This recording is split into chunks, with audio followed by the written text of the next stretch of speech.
Olá, muito bom dia a você que está conectado aqui na TV Estadão. Na manhã dessa sexta-feira, eu quero te convidar para acompanhar a partir de agora uma mesa redonda especial, onde a gente vai falar sobre a Lei Geral de Proteção de Dados, a já famosa LGPD. E olha, presta atenção, a nova regulamentação, ela estabelece padrões sobre a gestão de privacidade de informações. Mas o que é interessante é o seguinte, ela permite também que as empresas aumentem a sua competitividade. E está comigo aqui no estúdio duas feras para a gente debater esse assunto. A Márcia Ogawa, Márcia que é sócia líder da Deloitte para o atendimento da indústria de TMT. Bom dia, Márcia. Bom dia, João. Muito obrigada pelo convite. A gente que agradece a sua presença. E também o José Pella Neto, que é diretor da área de Cyber Risk da Deloitte. Obrigado, João. Pella, obrigado pela sua presença aqui também. Bom, vamos lá, quero que vocês contem um pouquinho o que é essa lei, né? E o que vai mudar, o que ela muda. Tá bom. Vamos então, lá. Deixa eu colocar um pouco o contexto de negócios, né? Como eu sou da área de tecnologia, eu sempre gosto de colocar um pouco do contexto de negócios, né? O que está acontecendo aí no mundo, que a gente está mudando a nova forma, a nova economia, né? Nós estamos entrando na economia digital, na economia da informação. Então, o que tem dentro da economia da informação? A matéria-prima são dados, que são transformados em informações. Então, muda todo o conceito do que é possível, do que não é possível, nas novas regras do jogo dessa nova economia. Por isso que esta lei passou a ser importante, e eu vejo que esta lei aqui no Brasil foi um passo importante para o Brasil se preparar para a economia digital. Né? Eu vejo isso um passo significativo, porque de fato se obtém uma guidelines, né, em relação ao que pode e o que não pode fazer em termos que as empresas podem ou não podem fazer, né, em relação a essa questão dos dados. Pella, o que muda com a lei? No final do dia, a gente que está sendo protegido, é uma lei que nos favorece, os nossos cidadãos. E restringe de alguma forma para as organizações o método, a forma como ela vai trabalhar os dados, como ela vai obter lucro, como deve, né? Nós temos uma economia que precisa evoluir, então no final do dia é uma balança para que você também não descambe para um lado onde tudo é possível, em detrimento de quebras de privacidade e tudo mais. Então, é uma proteção para nós e um guardrail, né, para as empresas. Então, qual o impacto direto da lei nas empresas, Márcia? Para mim é o seguinte, né? Nós precisamos tomar muito cuidado que essa lei não se torne uma trava para a inovação no Brasil. Essa é a minha grande preocupação, né? De fato, o Brasil Você ainda... está dizendo que ela tome para um lado só. Que ela tome só pelo lado de proteção ao consumidor, que é importante, mas também que ela ajude as empresas também a encontrar caminhos para a inovação. Né? O contexto de tudo isso é que países como China, Estados Unidos, eles saíram na frente no que tange ao uso dos dados, ao uso de inteligência artificial, e o Brasil ainda está numa fase mais incipiente. Então, minha preocupação é, pelo fato desse estágio nosso ser incipiente, se você vem com uma lei, uma regulação muito pesada, isso bloquear toda essa nova inovação. E o que pode impactar nós estamos fazendo um movimento gigante no Brasil de fomento à indústria de tecnologia, startups. E caso a regulação venha muito forte em cima desse uso dos dados, este movimento poderá ser impactado também. É isso, Pella, nas relação às empresas? Para as empresas tem um desafio de olhar para dentro de casa e ver se de fato o que está sendo feito com aqueles dados. É um pouco de cultura organizacional? Sim, sem sombra de dúvida, é uma questão de cultura, é uma questão de modelo de negócio, porque existem muitos modelos de negócio, como o Márcio está comentando, que eles são baseados em dados. E dependendo da forma como a empresa obtém esse dado pode ser utilizado, sem sombra de dúvida, mas se ele não for obtido da forma adequada, a lei ela se aplica com multas e restrições que podem ser relevantes. Agora, tem algum mercado, Márcia, específico que já está sofrendo o impacto da lei, ou seja, que vai ter uma mudança maior?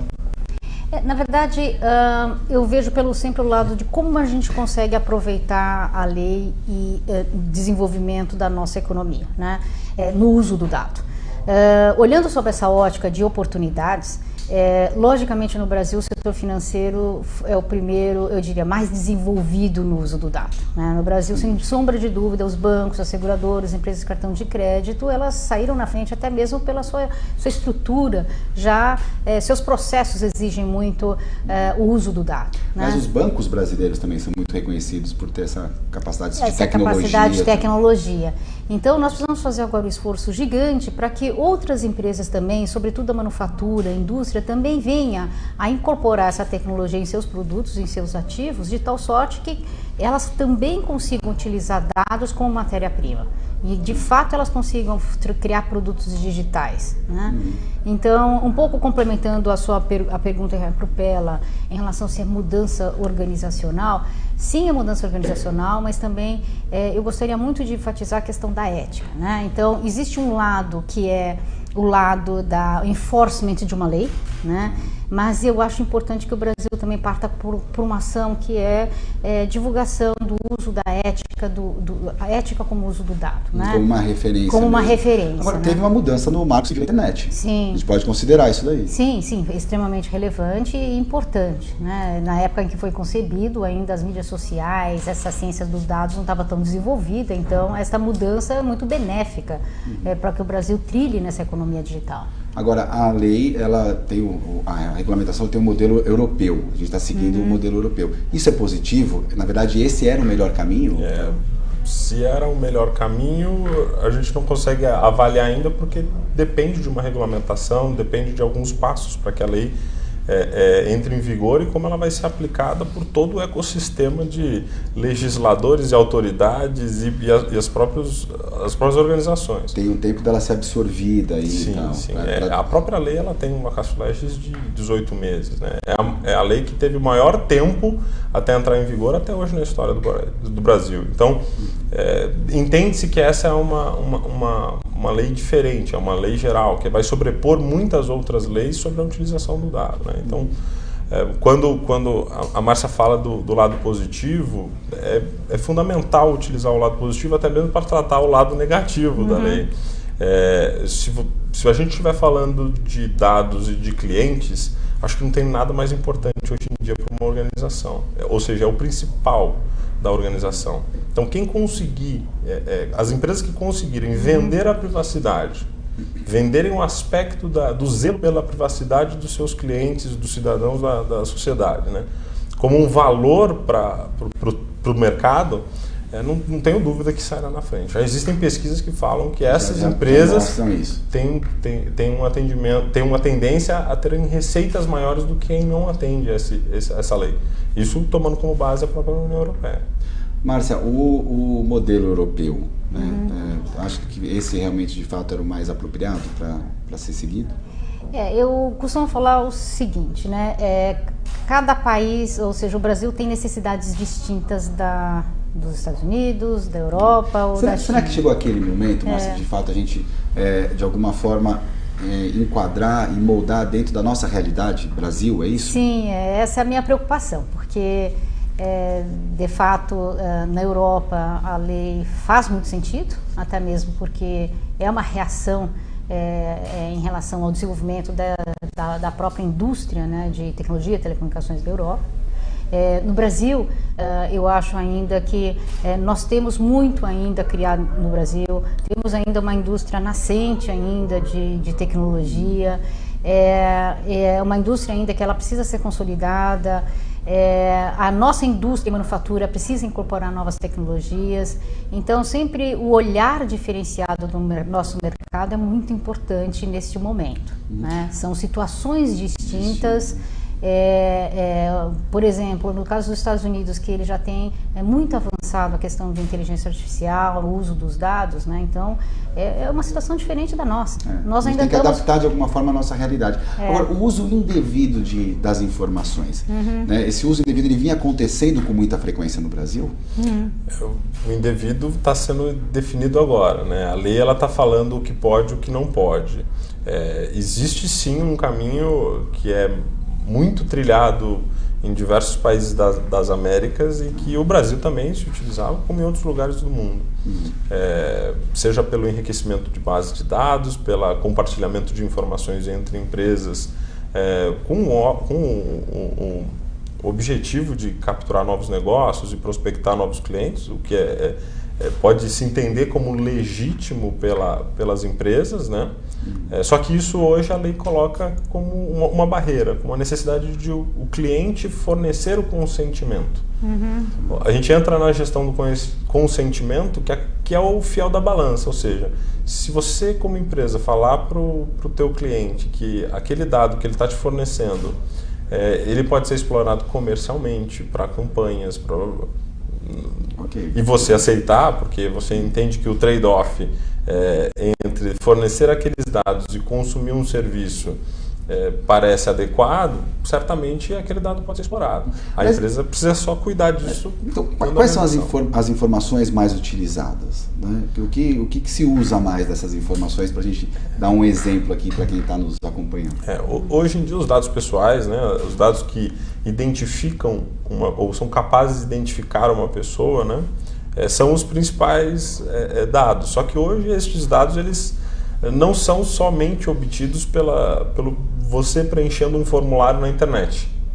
Hoje ele é inferido com base no seu smartwatch, na sua localização, eventualmente num consumo, entrar e passar numa loja e fazer o login com a sua rede social. É aí que começa a história, né, Marcela? É aí que começa a história, porque eu costumo falar que existem dados que são visíveis, que o consumidor, de uma maneira geral, ele sabe. Puxa, eu estou entrando nesse site, eu estou me cadastrando nesse Wi-Fi desse bar, ou eu estou dando accept num determinado aplicativo. Isso é o que é visível em termos de dados que são capturados pelo consumidor, né, do consumidor.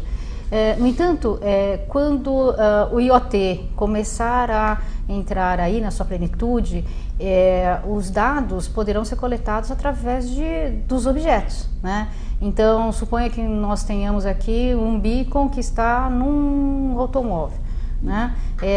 Este é o automóvel que está gerando dados, com certeza, ele está pegando dados do automóvel, no entanto, ele está inferindo o comportamento de quem está dirigindo. Sim. Então, na verdade, são dados pessoa, né? Da pessoa. Na verdade, o dado, na verdade, é do carro que ele está obtendo o dado, mas ele está inferindo o dado da pessoa que está conduzindo. Um outro exemplo que a gente usa bastante em manufatura avançada, em IoT, é o handling de uma máquina. Então, você pode colocar o IoT, a internet das coisas, para sensorizar a máquina e monitorar isso remotamente, mas na verdade você está monitorando eventualmente o operador que está manejando a máquina. Sim. E não a máquina em si, mas a informação é da máquina. Até aquela história das casas inteligentes, né? Onde Exato. Os eletrodomésticos ali vão estar todos conectados. Exato. Seria um exemplo também de pegar essa informação e de alguma forma qual seria o uso dela. Exato, e essa informação é riquíssima, riquíssima. Então, a partir não somente os dados que você imputa no site ou que você coloca no seu app, mas essas informações que eu falo de invisíveis aí, né? Que você pode obter. E esses invisíveis que vão estar cada vez mais presentes. Mais presentes. Isso é importante, porque muitas vezes isso aí é o que vai gerar inovação na empresa, é o que vai gerar eficiência numa empresa, é o que a empresa vai... Então, este movimento é um movimento saudável, né? De você incorporar IoT nos seus produtos, é um movimento saudável. Né? Esse dado ativo-passivo, né? Cliente-empresa, ele tende a diminuir cada vez mais, porque você vai fazer um check-in, dali para frente, a empresa inteira vai estar à tua disposição. Então, é um processo complexo para as organizações conseguirem manter esse consentimento adequado. Vamos falar de oportunidade de negócios com a lei. O que ela pode gerar de oportunidade? De negócios, né? De negócios. Bom, oportunidade de negócios são empresas, as próprias empresas que são estabelecidas, ela criar novo business, novas áreas de negócio, né? Então é muito comum falar assim, olha, vou criar aqui uma área digital. Essa área digital, mesmo que eu tenha aqui uma empresa que está essencialmente usando ativos físicos, você cria essa área que é um ativo digital, que é a obtenção dos dados, seja a obtenção dos dados da sua cadeia e do seu ecossistema, né? Então, a segunda coisa seria a formação de ecossistemas digitais. A formação de ecossistemas digitais é quando essas empresas grandes combinam com as empresas de tecnologia, empresas pequenas, enfim, empresas de outros setores, né? Empresas também nascentes, startups, empresas que poderão ser criadas dada a disponibilidade da tecnologia. O desafio é justamente usar essas informações de uma forma inteligente. Exato. Né? E você Usar cria com estratégia. Como estratégia. Você cria esse modelo de dados. Né? Se você cria essa modelo de dados, você cria um business que é essencialmente dados. E a vantagem é quando a gente está falando deste tipo de business, a barreira de entrada, ela tem uma barreira de entrada intelectual. Porém, a barreira de entrada de capital é menor. É diferente de eu falar assim, eu vou entrar nesse business, vou montar uma fábrica, é capital intensivo. Quando você está falando que eu vou abrir uma startup que é baseada em dados, a barreira de entrada é bem menor. Né? Então, esta que eu vejo a oportunidade do Brasil. Ou seja, de criação deste mercado, que é um mercado relevante, cuja necessidade de capital inicial é menor e que possam realmente explorar dados. Inclusive com o surgimento de novas empresas. Sim. Sem sombra de dúvida. Cada vez mais esse dado ele vai ficar restrito.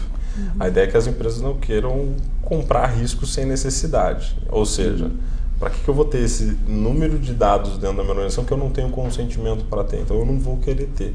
Só que vai ter um ramo de negócios que vão se estruturar para obter dados, com possibilidade de exploração. Seja pelo fornecimento de serviços gratuitos, pelo dinheiro. O dado vai valer dinheiro cada vez mais. Até para quem está nos acompanhando agora, né, e está envolvido com alguma startup, ou pensa em alguma startup, de que forma a lei tem um impacto positivo nesse sentido para alavancar um negócio, uma ideia, por exemplo? Na verdade, ela dá, eu diria, esses guias para que a empresa possa explorar os dados dentro deste arcabouço hoje jurídico. Né? Então, este é o grande trunfo da lei hoje, porque dá uma segurança jurídica que nós não estamos, ao cumprir com esses guidelines, não estamos fazendo nada errado neste novo modelo de negócio de exploração de dados, ou seja... O Brasil está bem posicionado na nossa economia, nessa economia digital, vamos colocar dessa forma? O Brasil está, de alguma forma, pelo que eu vi, não está. Eu percebi assim, só na fisionomia de você que não estamos, é isso. Acho que a grande análise que dá para ser feita é que existe muita oportunidade. A gente ainda está falando das primeiras empresas em diversos segmentos. Ou seja, existem muitos negócios não explorados que podem ser amplamente explorados e agora com base numa lei que traz um suporte melhor para essa empreitada. E a adequação à lei? Tudo bem, ela vai começar a vigorar daqui em 2020, não é isso? 19 de fevereiro de 2020. 19 de fevereiro de 2020. O que as empresas devem fazer e se elas já estão fazendo já estão procurando conhecer melhor, se adaptando à nova lei? O momento das empresas e nos seus mais diversos segmentos, inclusive os segmentos mais maduros, ainda é de entendimento, ainda é de análise, aquela hora realmente de entender. A lei tem menos de 2 meses. Ela ainda está sendo digerida, né? Porque de fato pode mudar um pouco a dinâmica de algumas empresas ou muito, dependendo de como você lidava com os dados. Então, como lidar? Quer dizer, como é que as empresas devem se preocupar com isso? O primeiro passo, no final do dia, acaba sendo o mapeamento. Você precisa ter algum tipo de mapeamento, algum entendimento de aonde eu consumo o dado, o que eu faço com o dado e aonde eu exploro esse dado. Essa é uma visão de flow de dados que ela precisa existir. Outros aspectos de governança, de estratégia, de comunicação e processos de governança para a privacidade também são necessários. Tá? No final do dia, não é só saber o que está fazendo, mas sim adequar. Tá? Então, tem alguns passos que as empresas terão que conduzir ao longo desses meses à frente. Só que não vai ser um processo muito simples. Existem pesquisas que mostram que no dia 25 de maio de 2018, quando entrou em vigor a GDPR, só 30% das empresas europeias estavam compliance com a legislação europeia. Então, no Brasil, o desafio não vai ser diferente. Vai ser uma coisa similar mesmo. Sim, e aqui a gente tem um movimento que é complexo, porque as empresas elas têm que fazer o seu investimento, elas têm que fazer sua adequação, ou buscar isso, né? E do outro lado da moeda tem a falta de um órgão para ajudar, né? Que ele foi inclusive vetado ainda, pendente de definição, né, de uma autoridade para cuidar desse aspecto. A Né? gente vai falar desse aspecto, mas eu queria que você falasse também das sanções. Quer dizer, o que as empresas, de que formas, quais são as sanções para essas empresas que não se adequarem? As sanções elas são tranquilas, 2% do seu faturamento ou 50 milhões de reais. Light, né? Bem tranquilo, uma coisa bem tranquila de se pensar. Imagina qualquer administrador colocando 2% do seu faturamento numa base que pode ir para perda. Então, assim, esse movimento ele é complexo, ele não é rápido, só que tem um ponto de alerta aqui que eu achei importante deixar. Como ele é demorado, ele é longo, ele vai tomar um tempo, e a gente tem um outro efeito que é de ameaças de segurança para todas as organizações a qualquer dia, a qualquer hora, a qualquer momento. E acho que todo mês a gente tem uma notícia de vazamento de dados de alguma organização. Né? A autoridade ela não vai estar pronta e você não vai ter capacidade de monitorar todo mundo, de avaliar todo mundo, de garantir uma consistência de aplicação da lei para todo mundo. Quem tiver seus dados vazados certamente vai virar um alvo mais fácil. E aí o trabalho de privacidade ele vai ser requisitado. E aí você vai acabar criando um efeito cascata. Aconteceu por isso, eu vou perguntar disso. Aconteceu pelo outro lado, eu vou perguntar do outro. Então vai ficar uma conversa difícil para quem enfrentar um vazamento de dados. Então, atenção e requerimentos de segurança eles precisam ser priorizados em detrimento de um processo mais longo de atendimento de aspectos de privacidade. Agora, Márcia, e se uma empresa, né, ou pessoa física quiser de fato autorizar o repasse, né, dessas informações, como isso deve ser feito? Eu acho que do seu ponto de vista de lei você pode explicar melhor, né? A autorização para o acesso aos dados e transferências, elas vão ser permitidas, elas são permitidas pela lei. Obviamente elas são proibidas se você não tem o consentimento para fazer, para executar este procedimento. Isso a lei veda. A lei ela fala não o tempo inteiro, né? Então você não pode fazer nada a menos que você tenha o consentimento. Mas tendo o consentimento de que estes procedimentos eles devam acontecer, não teria problema nenhum. Quando essa transferência de dados é para fora do país, o que é requerido é que exista uma legislação semelhante neste país de destino, para garantir algum tipo de relação no caso de uma eventual necessidade de uma ação extraterritorial, né? Ação fora do país para investigação ou algo que vale. E a gente tem o lado, né, que é o lado do negócio. Então tem o lado da lei do que a empresa precisa fazer. O lado do negócio, como quando a gente desenha estratégias com os clientes, é que esta relação de troca seja boa para a empresa ou para o usuário. Né? Então não é simplesmente colocar a tela do opt-in, de accept, mas você tem que ficar pensando na sua estratégia. Por isso que o modelo de negócios é importante.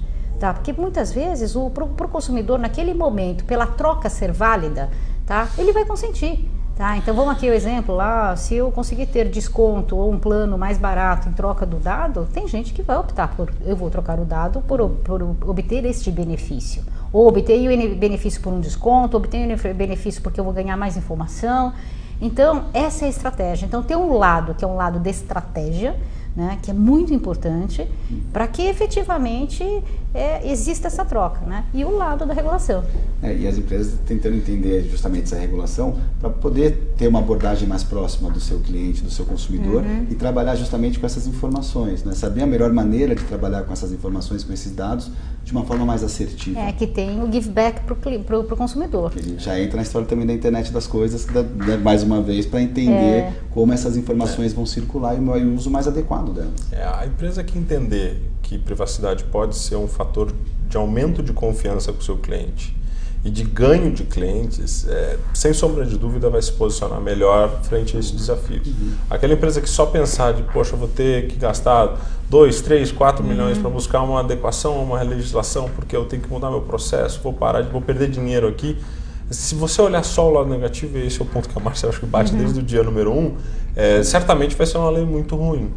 Agora, se você entender que esse é um um convite, um chute na bunda para você correr atrás de uma nova economia, sem sombra de dúvida você vai conseguir ver um lado positivo. Agora, como vocês acham que o Brasil deve caminhar nesse sentido? Que medidas devem ser tomadas para que a gente se beneficie da lei, né, para que as pessoas, né, o consumidor, as pessoas de modo em geral, também tenham uma conexão positiva com as empresas, com os serviços e tal? Eu bato muito na tecla da educação, né? Então, é aquele tal negócio que eu falei logo no início. Nós estamos mudando nossos paradigmas da sociedade, da economia. Então, nós precisamos educar a população nas novas regras do jogo. Então, é lógico que precisamos de enforcement no início, porque não sabemos como é que funciona a regra, precisamos de enforcement. Mas, em paralelo, nós precisamos muito de educação, divulgação, por exemplo, nas escolas de engenharia, nas escolas de quem está realmente criando as tecnologias, que saibam o que é o uso do dado. Por que a gente... É importante entender da privacidade, é importante saber disso, né? Então, e que normalmente as escolas de tecnologia não têm essa matéria e essa competência. Então, é importante passar pela educação. Até a educação de crianças na escola para saber o que é isso, né? Ou seja, porque as regras mudaram, ou seja, a sociedade está mudando, nós estamos numa outra economia, então precisamos dessa educação. Então, eu acho que o Brasil ela tem que criar também essa força-tarefa de educação, né? Que na verdade você está divulgando a ética no uso do dado. Eu bato muito na tecla da ética do uso do dado, né? Assim como a gente não joga um papel no chão, por quê? Existe uma lei? Não, porque é uma convenção da sociedade que eu não vou jogar um papel no chão. E eu acho que é assim que a gente tem que caminhar. Uma coisa cultural. É uma coisa cultural, uma coisa que você consiga colocar isso dentro da sociedade, né? Bela, eu queria que você falasse e também já linkasse isso com a história da fiscalização, que seria uma agência, que seria para regular isso que você estava falando naquela hora. Legal. Assim, o aspecto da Márcia é fundamental mesmo, né? O aspecto de privacidade, ele ainda não está incutido no cerne da nossa sociedade, né? Se a gente pegar a Suécia, a legislação de privacidade é de 1970. Ou seja, se a lei representa uma necessidade da sociedade, nós estamos um pouquinho atrasados nesse aspecto. Mas nós vamos ter que correr, porque a economia já está aí e ela requer esse tipo de... Mudando de uma velocidade muito grande. Exatamente. E aí, nesse mérito todo, existe uma parte da lei que ainda requer regulamentação e esclarecimentos. A gente pode falar facilmente entre 20% e 30% da lei precisa de esclarecimento. E o esclarecimento ele deveria ser dado por uma autoridade, né? E essa autoridade ainda não foi criada. Na ausência dessa autoridade, todas aquelas instituições que podem e têm o seu papel de regulador e fiscalizador dentro dos seus segmentos vão assumir esse papel, seja a Anatel, seja o Banco Central, seja quem for que vai atrás de aplicar a lei. Então, para dirimir isso e fazer o fiel da balança, até para que a economia seja eventualmente ajudada, beneficiada, você precisa ter uma autoridade. Provavelmente essa autoridade deve ser num modelo agência, como é uma Anatel, como é esse perfil? Existem algumas questões sendo discutidas. Questões onde a gente tem uma independência maior do governo, né, independente do legislativo, do executivo, para olhar para isso de uma forma um pouco mais independente, e outras mais conectadas ao governo. Quanto mais independente, melhor. Sim. Né? Quanto mais plural, mais diverso. Exatamente. Com diferentes perfis fazendo parte. Não é isso? Exatamente. Eu acho que nesse ponto, eu acho que não é questão do sem governo ou com governo, é que seja plural, que ele seja multissetorial, que a sociedade esteja representada, que diferentes pontos de vista sejam representados, né? O meu alerta é muito se ela for só para um extremo de proteção, só do lado da proteção do consumidor, sem olhar, ajudar a formar uma nova economia, nós teremos um grande impacto no futuro. Agora eu queria considerar as considerações finais de cada um de vocês. Por favor, Pamela. Márcia? Eu acho que a minha principal mensagem é essa, né? A lei foi um passo importante para o Brasil e temos que aproveitá-la para o desenvolvimento da economia digital no Brasil. Eu vejo como um desafio, mas como uma grande oportunidade, né? Nesse meio, se você entender que é uma legislação que você pode utilizar ao seu favor e que vai proteger o seu negócio, a sua reputação, a reputação da sua organização dentro do mercado e com os seus clientes, certamente é algo a se pensar e algo a se utilizar de uma forma inteligente. Vai lá, muito obrigado pela sua participação. Eu que agradeço. Na TV Estadão. Márcia, muito obrigado também pela sua participação com a gente. Tá, muito obrigado, João.